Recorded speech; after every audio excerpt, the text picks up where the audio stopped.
Айзек Азімо, выбары. З усёй сям'і толькі адна 10гадовая Лінда, здавалася, была рада, што нарэшце надышла раніца. Норман Мюллер чуе яе бегатню праз туман цяжкай дрымоты. Ён нарэшце заснуў гадзіну таму, але гэта быў не сон, а хутчэй пакутлівае забыццё. Дзяўчынка ўбегла ў спальню і пачала яго будзіць. «Тата, татачка, прачніся! Ну, прачніся ж!» Ён ледзь утрымаўся ад стопнуў. «Пакінь мяне ў спакоі, Лінда!» «Татка, ты паглядзеў, колькі вакол паліцэйскіх і колькі паліцэйскіх машын паехала?» Норман Мюллер зразумеў, што супраціўляцца бескарысна, і, тупа міргаючы, прыўзняўся на локці. Набліжаўся дзень. За акном ледзь шэры і сумна світанак, і гэтак жа шэра і сумна было на душы ў Мюллера. Ён чуў, як Сара, ягоная жонка, шчыруе на кухні гаданак. Яго цэсць Мэцью люта паласкаў горла ў ваннай. Вядома, агент Хендлі ўжо чакае яго, бо надышоў знамінальны дзень. Дзень выбараў. Спачатку гэты ход быў такі ж, як все папярэднія. Магчыма, трошкі горшы, бо чакаліся прэзідэнцкія выбары, але ў любым выпадку не горшы за іншыя гады, калі адбываліся выбары прэзідэнта. Палітычныя дзеячі разлагольствавалі пра суверэнных выбарцаў і магутны электронны мозг, які ім служыць. Газеты ацэньвалі сітуацыю з дапамогай прамысловых вылічальных машын. У «Нью-Йорк Таймс» і «Сент-Луіс Пост-Диспач» былі свае машыны і наскупіліся на няясныя намёкі наконт вынікаў выбараў. Каментатары і аглядальнікі спаборнічалі ў вызначэнні штата і акругі, даючы самыя супярэчлівыя ацэнкі.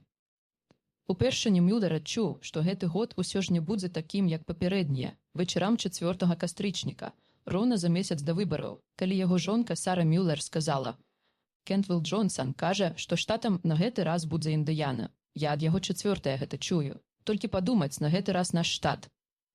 З-за газеты вылезла мясістае аблічча Мэцью Хортенвейлера. Паглядзеўшы на дачку з кіслай мінай, ён прабурчаў: «Гэтым тыпам плацяць за хлусню. Няма чаго іх слухаць». «Але ж ужо 4 кажуць пра Індыяну, тата», – лагодна адказала Сара. «Індыяна сапраўды ключавы штат, Мэцью», – гэтак жа лагодна ўставіў Норман. «З-за закона Хокінса Сміта і скандал у Індыянапалісе, значыць...»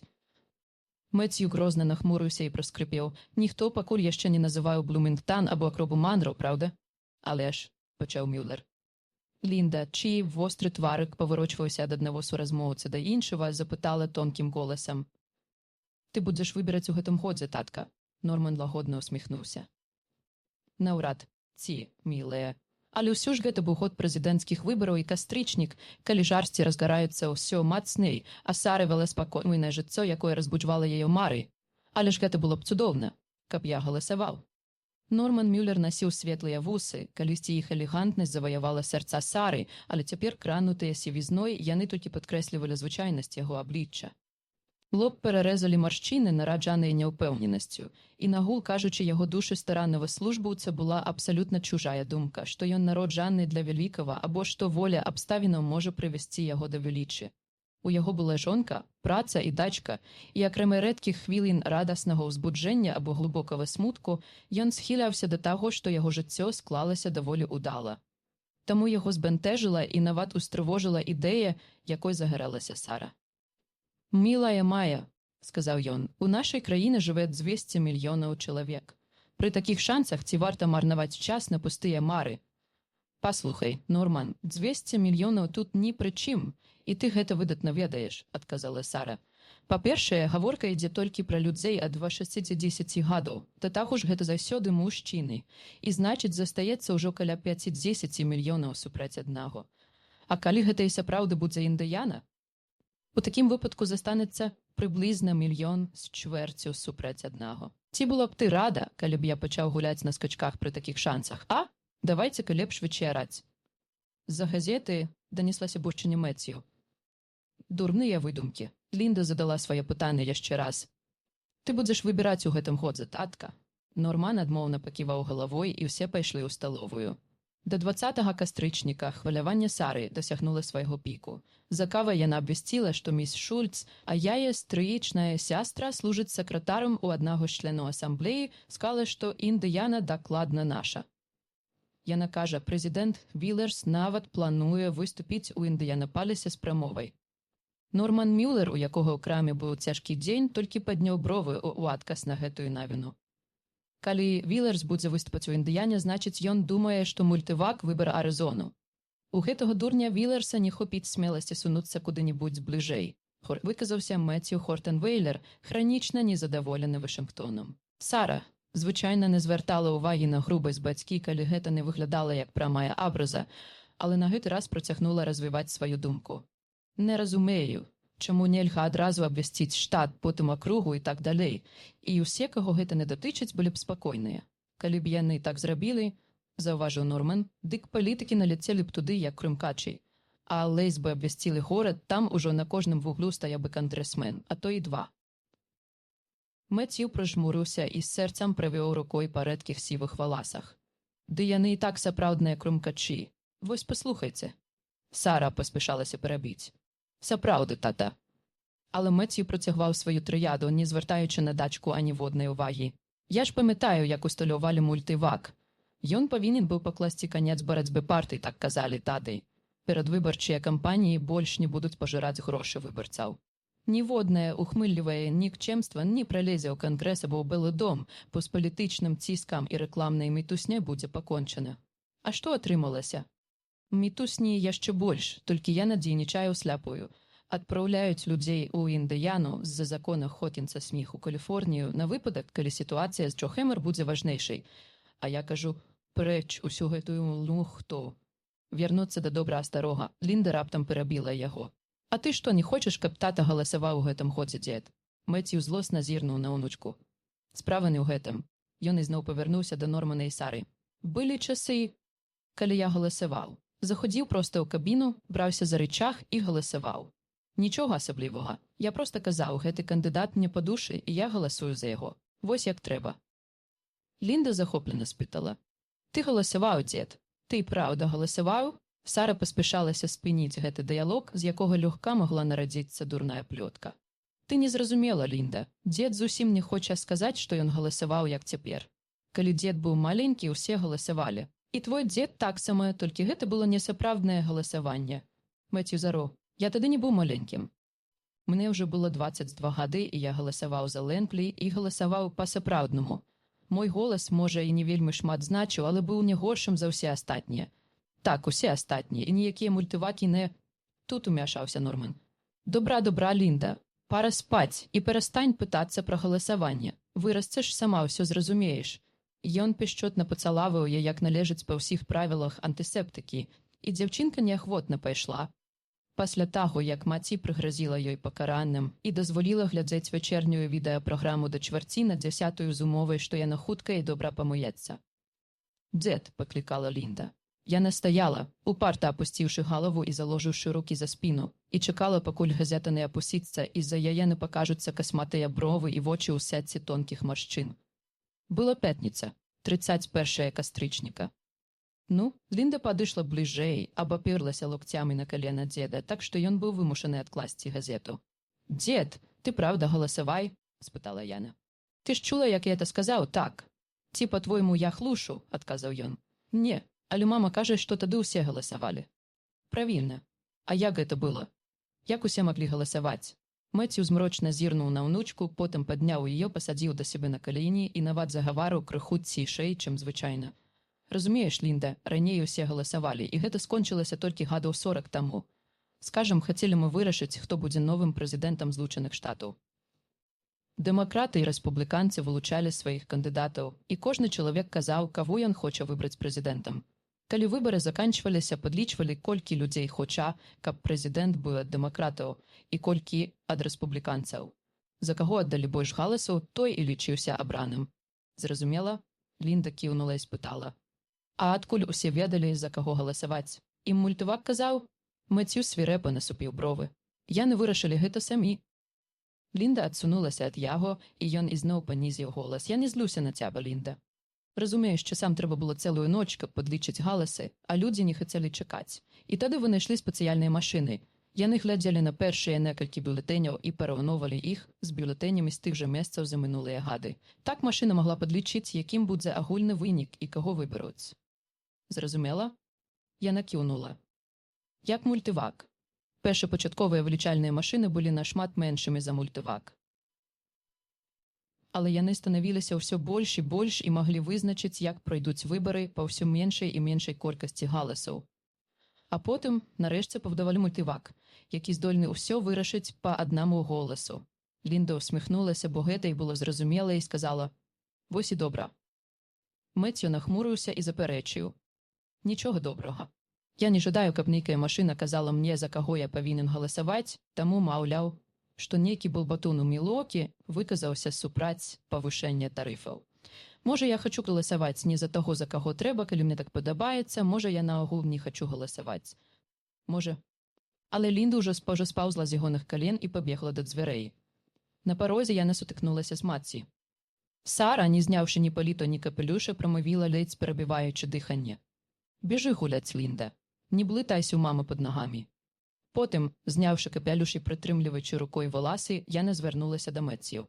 Я была ў агаты. Меццю паглядзеў на яе злосным пазіркам і, не ўдастоіўшы гэтае паведамленне нават звычайным буркатаннем, працягнуўся па газету. Сара дадала, расшпільваючы паліто: «І ведаеш, што яна мне сказала?» Меццю з трэскам разгарнуў газету, збіраючыся зноў пакрузіцца ў чытанне, і адказаў: «Не цікавіць. Сарапчыка, усё ж такі тата. Але злавацца было няма калі». Навіна палала ёй на языку, а слухача побача крэмы Меццю не было, таму яна працягнула: «Бо Джо, муж Агаты, паліцэйскі, і ён кажа, што ўчора ўвечары ў Блумінгтан прыехаў цэлы грузавік з агентамі сакрэтнай службы». «Тата не за мною. Як ти не розумієш, тата? Агенти секретної служби, а вибори зовсім на носе. У Блумінгтан. Може, нехта абрабавив банк. Ды ў нашым горадзе ўжо 100 гадоў ніхто банкаў не рабуе. Тата, з табой бескарысна размаўляць». І яна злосна выйшла з пакоя. І Норман Майлер не надта ўзрушваўся, даведаўшыся гэтыя навіны. «Скажы, калі ласка, Сара, адкуль Джо ведае, што гэта агенты сакрэтнай службы?» – спытаў ён спакойна. Наўрад ці яны ходзяць па горадзе, наляпіўшы пасведчанні на лоб. Аднак на наступны вечар, 1 лістапада, Сара з трыумфам заявіла: «Усе без выключення ў Блумінгтане лічаць, што выбаршчыкам будзе нехта з мясцовых». Блумінгтан Ньюс амаль што прама сказала пра гэта па відэа. Норман здрыгануўся. Жонка казала праўду, і сэрца ў яго апала. Калі мультывак сапраўды навядзе сваю маланку на Блумінгтан, гэта азначае бясконцыя натоўпы рэпарцёраў, турыстаў, адмысловыя відэапраграмы, усялякую незвычайную мітусню. Норман шанаваў ціхае і спакойнае жыццё, і яго палохаў усё больш узрастаючы гул палітычных падзей. Ён заўважыў, усё гэта пакуль што толькі чуткі. А ты пачакай крыху. Чакаць здавалося нядоўга. Прогучаў настойлівы званок, і калі Норман адкрыў дзверы са словамі «Чаго вам трэба?», высокі чалавек з насупленым тварам спытаў яго: «Вы Норман Майлер?» Норман разгубленым, ледзь чутным голасам адказаў: «Так». Па тым, як трымаўся незнаёмец, можна было лёгка здагадацца, што ён асоба знадзеленая ўладай, а мэта яго візіту раптам стала настолькі ж відавачнай і непазбежнай, наколькі заімкненне да гэтага здавалася неверагоднай і немагчымай. Незнаёмец паказаў сваё пасведчанне, увайшоў, зачыніў за сабой дзверы і прамавіў рытуальныя словы. «Містер Норман Майлер, ад імя прэзідэнта Злучаных Штатаў я ўпаўнаважаны паведаміць вам, што на вас выпаў выбар прадстаўляць амерыканскіх выбаршчыкаў у аўтарак». 4 лістапада 2008 года Норман Майлер з цяжкасцю змог дабрацца да крэсла без старонняй дапамогі. Так ён і сядзеў, бледны, як палатно, ледзь усведамляючы, што адбываецца, а Сара паіла яго вадой, у замяшанні расцірала рукі і бубніла скрозь сціснутыя зубы: «Не хварэй, Норман, толькі не хварэй, а то знайдуць некага іншага». Калі да Нормана вярнулася здольнасць гаварыць, ён прашаптаў: «Даруйце, сэр». Агент сакрэтнай службы ўжо зняў паліто і, расшпілюшы пінжак, зручна размасціўся на канапе. «Нічога», – сказаў ён. Ён пакінуў афіцыйны тон, як толькі скончыў фармальнасці, і цяпер быў проста рослы і вельмі добразычлівы чалавек. «Я ўжо 6 раз раблю гэтае паведамленне, бачыў розныя рэакцыі, але толькі не тую, якую паказваюць па відэа. Ну, вы і самі ведаеце, чалавек самаахвярна, з энтузіязмам усклікае служыць сваёй радзімай вялікі гонар. Ці нешта ў такім жа духу і не менш патэтычна». Агент добразычліва і прыязна засмяяўся. Сара падтакнула яму, але ў яе смеху чулася істарычна-візглівая нотка. Агент працягваў: «А цяпер давядзецца вам некаторы час трываць мяне ў доме. Мяне клічуць Філ Хендлі. Называйце мяне проста Філ. Да дня выбараў містеру Майлеру нельга будзе выхадзіць з дому. Вам давядзецца паведаміць у краму, місіс Майлер, што ён захварэў». Самі ви пакуль што можаце займацца звычайнымі справамі, але нікому ні слова. Спадзяюся, вы мене зрозумілі і ми домовилися, місіс Маллер. Сара енергічно закивала. Так, сер, ні слова. Видатна. Але, місіс Маллер, твар Хендлі став вельмі сур'ёзним. Гэта не жарти. Виходьце з дому толькі у випадку неабходнасці і за вами будуть сачыць. Мне вельмі непрыемна, але так у нас заведзена. Сачыць? Ніхто гэтага не заўважыць, не хвалюйцеся. Да таго ж гэта ўсяго на 2 дні да афіцыйнага аб'явы. Ваша дачка. Яна ўжо легла, паспешліва вставіла Сара. Выдатна. Ёй трэба будзе сказаць, што я ваш сваяк або знаёмы і прыехаў да вас пабыць. Калі ж яна даведаецца праўду, давядзецца не выпускаць яе з дому. А вашаму бацьку ў любым выпадку не варта выходзіць. Ён разлуецца, сказала Сара. Нічога не зробіш. Такім чынам, з усімі членамі вашай сям'і мы разабраліся і цяпер. Падобна. Вы ведаеце пра нас усё, ледзь чутна сказаў Норман. Немало, пагадзіся, Хендлі.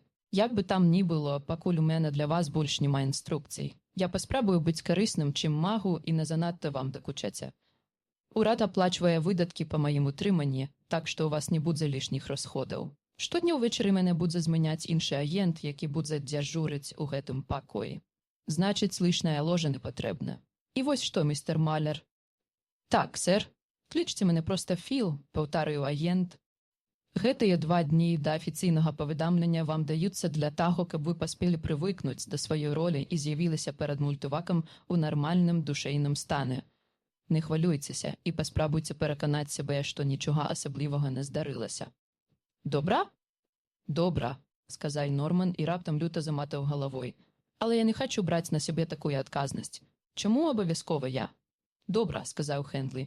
Давайце адразу ва ўсім разбяромся. Мультывак апрацювае самыя розныя фактары, мільярды фактараў. Адзін фактар, аднак, невядомы і застанецца невядомым яшчэ доўга. Гэта настрой асобы. Усе амерыканцы падвяргаюцца ўздзеянню слоў і дзеянняў іншых амерыканцаў.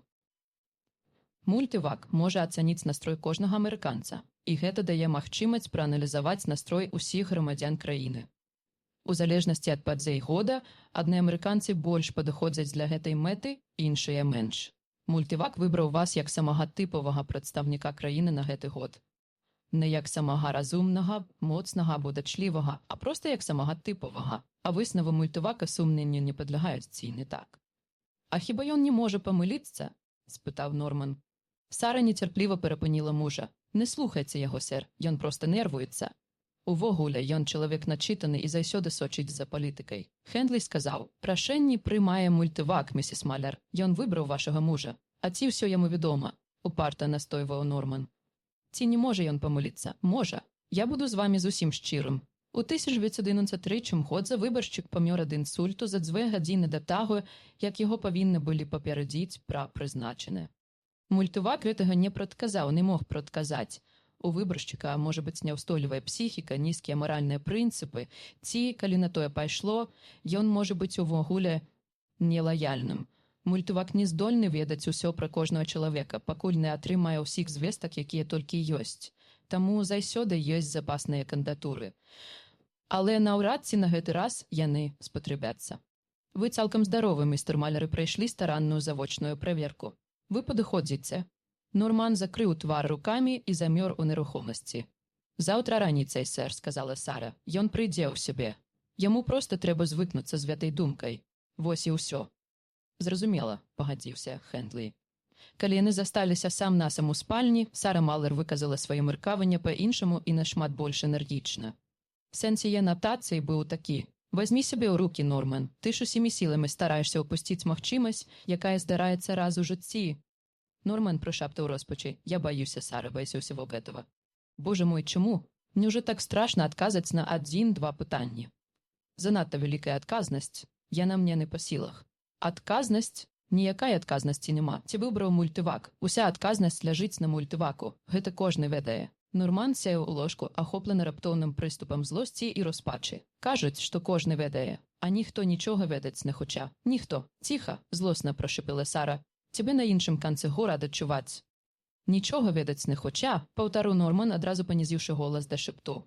«Калі кажуць пра ўрад Рыджлі 1978 года, ці скажуць, што ён перамог на выбарах, бо наабяцаў залатыя горы і нёс расійскую лухту?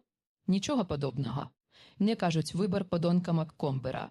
Нібыта толькі Хамфрі Маккомбер да гэтага прычыніўся. А ён жа проста адказваў на пытанні мультывака і больш нічога. Я і сам так казаў, а вось цяпер разумею я, што бедалага быў усяго толькі простым фермерам і не прасіў прызначаць яго выбаршчыкам. Дык чаму ён вінаваты больш за іншых? А цяпер ягонае імя стала лаянкай. «Розважаеш, як дзіця», – сказала Сара.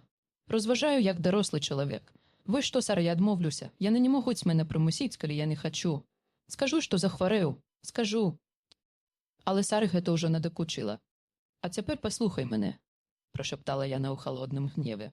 «Ты не маеш права думаць толькі пра сябе. Ты сам ведаеш, што такое выбаршчы года. Ды яшчэ год прэзідэнцкіх выбараў. Рэпутацыя і слава і, можа, куча грошай.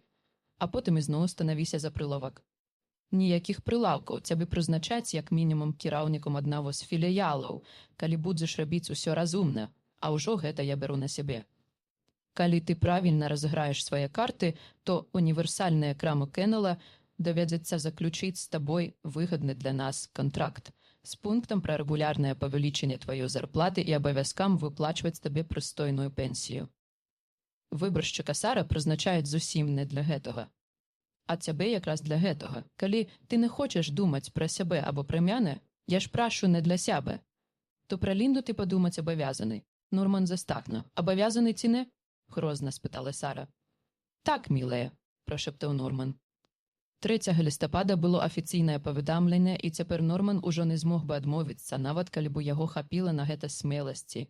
Яны былі цалкам ізаляваны ад знешняга свету. Агенты сакрэтнай службы, ужо не хаваючыся, перакрывалі любы доступ дадому. Спачатку бесперапынна званіў тэлефон, але на ўсе званкі з чароўнай вінаватай усмешкай сам адказваў Філіп Хендлі. Урэшце рэшт, станцыя проста пераключыла тэлефон на паліцэйскі ўчастак. Норман меркаваў, што так яго выратоўваюць не толькі ад сябраў, якія задыхаліся ад віншаванняў і зайздрасці, але і ад нахабных надакучлівых камерсантаў, што чуюць магчымую выгаду ад разлічлівай ліслівасці палітыканаў з усёй краіны. А можа, і ад вар'ятаў-фанатыкаў, гатовых разабрацца з ім. У дом забаранілі прыносіць газеты, каб абараніць Нормана ад іх уплыву, а тэлевізар адключылі. Далікатна, але рашуча, і гучныя пратэсты Лінды не дапамаглі. Мэццю бурчаў і не пакідаў свайго пакоя. Лінда, калі першыя захапленні сціхлі, пачала дуцца і капрызіць, таму што ёй не дазвалялі выхадзіць з дому. Сара дзяліла час паміж кулінарыяй і планамі на будучыню, а настрой Нормана станавіўся ўсё больш прыгнечаным пад уплывам адных і тых жа думак. І вось нарэшце надышло раніца 4 лістапада 2008 года. Наступіў дзень выбараў. Сняданне падалі рана, але ею адзін толькі Норман Малер, ды і то па звычцы. Ні Ванна, ні Хелені не здолелі вярнуць яго да рэальнасці або пазбавіць ад адчування, што і выглядае ён так жа дрэнна, як і яго душэўны стан. Хендлі са скуры вылузваўся, каб зняць напружанне, але нават яго сяброўскі голас не мог змякчыць варожасці шэрага світанку. У прагнозы надвор'я казалі «воблачнасць», у першай паловы дня магчымы дождж. Хендлі паперадзіў. Да вяртання містера Малера дом застанецца пад аховай, а потым мы пазбавім вас ад свайго прысутнасці. Агент сакрэтнай службы на гэты раз быў у поўнай параднай формы, уключаючы медныя аблямоўкі на кабуры збоку. «Вы зусім не былі нам у цяжар, містер Хендлі», – салодка усміхнулася Сара. Норман выпіў 2 кубкі кавы, выцер вусны сурвэткай, устаў і прамавіў нейкім пакутніцкім голасам. «Я гатовы». Хендлі таксама падняўся. «Прыкасна, сэр. І дзякую вам, місіс Малер, за ветлівая гасціннасць». Браняваны аўтамабіль, уркаючы, імчаўся па пустых вуліцах. Нават для такога ранняга часу вуліцы былі занадта пустыя. Хендлі звярнуў на гэта ўвагу Норна і дадаў. «На вуліцах, па якіх пролягае наш маршрут, цяпер заўсёды перакрываецца рух.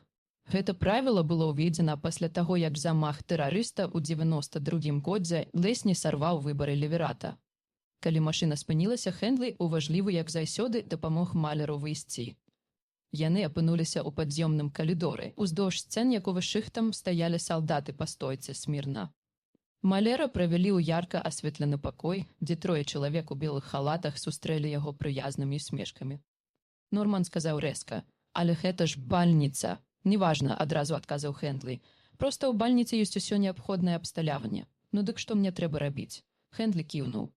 Адзін з 3 чалавек у белых халатах падышоў да іх і сказаў: «Вы перадаеце яго мне». Хендлі недбала аддаў гонар і выйшаў з пакоя. Чалавек у белым халатце прамовіў: «Не хочаце сесці, містер Малер? Я Джон Полсан, старэйшы вылічальнік. Гэта сам Сон Левін і Пётр Дарогабуш, мае памочнікі». Норман безуважна паціснуў усім рукі. Полсан быў невысокім, яго твар з расплывістымі рысамі, здавалася, заўсёды прывык усміхацца. Ён насіў акуляры ў старой пластыкавай аправе і накладку, якая дрэнна хавала лысіну. Гаворачы, Полсан запаліў цыгарэту. Ён процягнуў пачакі Норману, але той адмовіўся. Полсан сказаў: «Перш за ўсё, містер Малер, хачу вас папярэдзіць, што мы нікуды не спяшаемся. Калі трэба, вы можаце застацца тут з намі хоць цэлы дзень, каб прывыкнуць да абстаноўкі і пазбавіцца ад адчування, быццам у гэтым ёсць нешта незвычайнае, нейкі клінічны аспект, калі так можна выказацца». «Гэта мне ясна», – сказаў Норман. «Але я б аддаў перавагу, каб гэта скончылася хутчэй. Я вас разумею, і тым не менш важна, каб вы дакладна разумелі, што адбываецца. Перш за ўсё, мультывак знаходзіцца не тут. Не тут». Увесь гэты час, як бы ён не быў прыгнечаны, Норман патаемна спадзяваўся ўбачыць мультывак. Па чутках ён быў даўжынёй паўмілі і ў 3 паверхі вышынёй, а ў калідорах унутры яго толькі падумай, пастаянна дзяжурылі 50 спецыялістаў. Гэта было адно з цудаў свету. Полсан усміхнуўся: «Вось менавіта. Бачыце, ён не зусім партатыўны. Кажучы сур'ёзна, ён размешчаны пад зямлёй, і мала хто ведае, дзе менавіта. Гэта і зразумела, бо мультывак – наша найвялікшае багацце. Паверце мне, выбары не адзінае, для чаго выкарыстоўваюць мультывак». Норман падумаў, што балбатлівасць яго суразмоўцы не выпадковая, але ўсё ж яго разбірала цікаўнасць. «А я думаў, што ўбачу яго. Мне б вельмі гэтага хацелася». «Зразумела. Але для гэтага трэбна распараджэнне прэзідэнта, і нават у такім выпадку патрабуецца віза службы бяспекі. Аднак мы злучаны з мультывакам прамой сувяззю. Тое, што паведамляе мультывак, мы можам расшыфраваць тут, а тое, што мы гаворым, перадаецца прама мультываку. Такім чынам, мы быццам бы знаходзімся ў яго прысутнасці». Норман агледзеўся. Вакол стаялі незразумелыя машыны. «А цяпер дазвольце мне растлумачыць вам працэдуру, містер Малер», – працягваў Полсан. Мультывак ужо атрымаў амаль усю інфармацыю, якая яму патрэбная для вызначэння кандыдатаў у органы ўлады ўсёй краіны, асобных штатаў і мясцовыя органы. Яму трэба толькі праверыць тое, што не паддаецца вылічэнню, настрой асобы, і вось тут ён мае патрэбу ў вас. Мы не можам сказаць, які ён задасць пытанні, але яны могуць здацца вам, да і нават нам, амаль бессэнсоўнымі. Ён, скажам, спытае вас, як, на вашу думку, арганізавана уборка вуліц вашага горада і як вы ставіцеся да цэнтральных смеццепальніц. А можа спытаць, ці карыстаецеся вы паслугамі свайго пастаяннага лекара ці нацыянальнай медыцынскай кампаніі. Вы разумееце? Так, сэр. Што б ён не спытаў, адказвайце сваімі словамі, як вам зручна. Калі вам здасца, што трэба тлумачыць доўга, не саромейцеся. Гаварыце хоць гадзіну, калі спатрэбіцца. Разумею, сэр. І яшчэ адно. Нам спатрэбіцца выкарыстаць некаторую простую апаратуру. Пакуль вы будзеце гаварыць, яна аўтаматычна запіша ваш ціск, працу сэрца, электраправоднасць скуры, біяпатокі мозгу. Машыны могуць вас напалахаць, але ўсё гэта абсалютна бязбольна. Вы нават не заўважыце, што яны ўключаны. Ягоныя памочнікі ўжо вазілася каля мэкапа бліскваючай машыны на добразмазаных колах. Норман спытаў: «Гэта каб праверыць, ці праўду я кажу?» «Зусім не, містер Малер. Справа не ў хлусні. Гаворка ідзе толькі пра эмацыйную напружанасць. Калі машына спытае вашае меркаванне пра школу, дзе вучыцца ваша дачка, вы, магчыма, скажаце: на мой погляд, класы ў ёй перапоўненыя. Гэта толькі словы. Па тым, як працуе ваш мозг, сэрца, залозы ўнутранай сакрэцыі і путовыя залозы, мультывак зможа дакладна вызначыць, наколькі вас хвалюе гэтае пытанне. Ён зразумее, што вы адчуваеце лепш за вас саміх. Я пра гэта нічога не ведаю», – сказаў Норман. «Вядома. Бо большасць звестак пра метады працы мультывака з'яўляюцца дзяржаўнай таямніцай. І калі вы будзеце сыходзіць, вас папросяць даць абяцанне, што вы не будзеце раскрываць, якія пытанні вам задавалі, што вы на іх адказалі, што тут адбывалася і як. Чым менш вядома пра мультывак, тым менш шансаў, што нехта старонні паспрабуе паўплываць на тых, хто з ім працуе». Ён змрочна усміхнуўся. «У нас і так жыццё няпростае», – Норман кіўнуў. «Разумею. А цяпер, можа, вы хочаце паясціць і выпіць?» «Не. Пакуль што не. У вас ёсць пытанні? Норман пакруціў галавой. У такім выпадку скажыце нам, калі будзеце гатовыя. Я ўжо гатовы. Вы ўпэўненыя? Цалкам. Полсан кіўнуў і даў знак сваім памочнікам пачынаць. Яны наблізіліся да Нормана з пужаючымі машынамі, і ён адчуў, як у яго пачасцілася дыханне. Мучыльная працэдура доўжылася амаль 3 гадзіны і перапынялася усяго на некалькі хвілін, каб Норман мог выпіць кубак кавы і да свайго вялікага сораму скарыстацца начным гаршком. Увесь гэты час ён быў прывязаны да машын. Напрыканцы ён быў смяротна стомлены. Ён падумаў з іроніяй, што выканаць абяцанне нічога не раскрываць будзе вельмі проста. У яго ўжо ад пытанняў была поўная каша ў галаве. Чамусьці раней Норман думаў, што мультывак будзе размаўляць загробным, нечалавечым коласам, магутным і грымотным. Відавочна, гэтае ўяўленне яму навеялі бясконцыя тэлевізійныя праграмы. Вырашыў ён цяпер. Рэальнасць аказалася да крыўднага нерамантычнай. Пытанні паступалі на палосках нейкай металічнай фольгі, усяго ў дзірках. Другая машына ператварала дзіркі ў словы, і Полсан чытаў гэтыя словы Норману, а потым перадаваў яму пытанне, каб ён прачытаў яго сам. Адказы Нормана запісваліся на магнітную стужку, яе прайгравалі, а Норман слухаў, ці ўсё правільна, і ягоныя праўкі і дапаўненні адразу ж запісваліся. Затым стужка заправілася ў перфарацыйны апарат, і вынікі перадаваліся мультываку. Адзінае пытанне, якое запомнілася Норману, было быццам выхоплена з размовы дзвюх кумушак і зусім не адпавядала ўрачыстасці моманту. Што вы думаеце пра цэны на яйкі? І вось усё пазаду. З яго цела асцярожна знялі шматлікія электроды, распусцілі пульсуючую павязку на перадплечы, прыбралі апаратуру. Норман устаў глыбока і сутаргава ўдыхнуў і спытаў: «Усё? Я вольны?» «Не зусім». Полсан паспяшаўся да яго з падбадзёрваючай усмешкай. «Мы прасілі вас затрымацца яшчэ на гадзіну». «Навошта?» – занепакоіўся Норман. «Прыкладна столькі часу патрэбна мультываку, каб звязаць атрыманыя новыя даныя з мільярдамі ўжо наяўных у яго звестак. Бачыцца, ён павінен улічваць тысячы іншых выбараў. Справа вельмі складаная.